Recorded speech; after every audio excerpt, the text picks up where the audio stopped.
TRS అధికారంలో ఉన్న నాడు శాసనమండలి చైర్మన్ పై కాగితాలు పడేశారని, తమ పార్టీకి చెందిన సభ్యులను సస్పెండ్ చేస్తే అప్పుడు ప్రజాస్వామ్యం గుర్తుకు రాలేదా అని గులాబీ పార్టీ నేతలపై మంత్రి పొన్నం ప్రభాకర్ ఫైర్ అయ్యారు.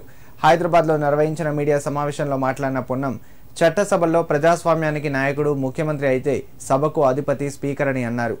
అలాంటి అత్యున్నత పదవిలో ఉన్న స్పీకర్ను పట్టుకొని సభ మీ ఒక్కడిదే కాదని కామెంట్ చేయడం సభ హక్కును ఉల్లంఘించడమేనని అన్నారు.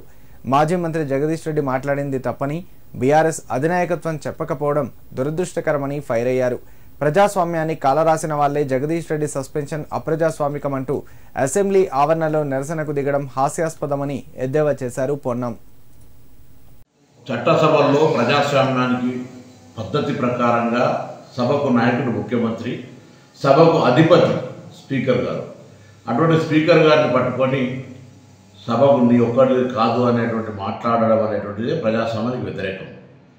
గౌరవ స్పీకర్ గారు మళ్ళీ అవకాశం ఇచ్చింది పొరపాటు అంటే కూడా అవును నీది కాదు అని మాట్లాడుతూ మళ్ళీ కనీసం నన్ను సంప్రదించలే, నన్ను కనీసం నాకు అవకాశం కూడా చెప్పుకోవడానికి అనే మాట మాట్లాడుతూ ఇవన్నీ గమనిస్తున్న పార్టీ నాయకత్వం టీఆర్ఎస్ పార్టీ కూడా ఇది జగదీశ్వర్ రెడ్డి గారు చేసింది తప్పు, స్పీకర్ గారిని సభను ఈ విధంగా మాట్లాడడం మంచిది కాదని చెప్తారని అనుకుంటే అది దానికి నిరసనగా నిన్న ధర్నా చేయడం, ఇవాళ నియోజకవర్గాల్లో ప్రజాస్వామ్యానికి వ్యతిరేకంగా ప్రవర్తించిన వాళ్ళే మళ్ళీ నిరసన చెప్తున్నారంటే ఇది పూర్తిగా హాస్యాస్పదం.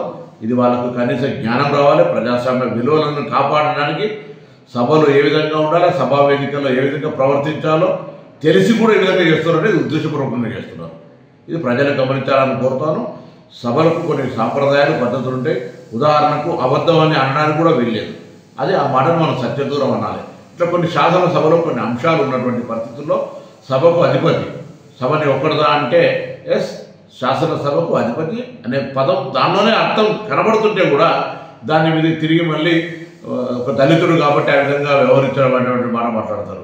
ఇదే టీఆర్ఎస్ నాయకత్వాన్ని అడుగుతా ఉన్న, గతంలో చిన్న శాసన మండలి చైర్మన్కి సంబంధించిన అంశం మీద ఏదో కాగితం పారేసారని చెప్పి మీరు ఇద్దరి సభ్యులను మొత్తం సభ నుంచి కంప్లీట్గా తొలగించినారు, బర్తరఫ్ చేశారు.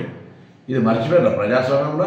అందుకే మళ్ళీ చెప్తా ఉన్నాం, ఇటువంటి మాటలు వద్దు, ఇటువంటి నిరసనలు ప్రజాస్వామ్యానికి మంచిది కాదు. టీఆర్ఎస్ పార్టీ నాయకత్వం గమనించాలని కోరుతున్నాను.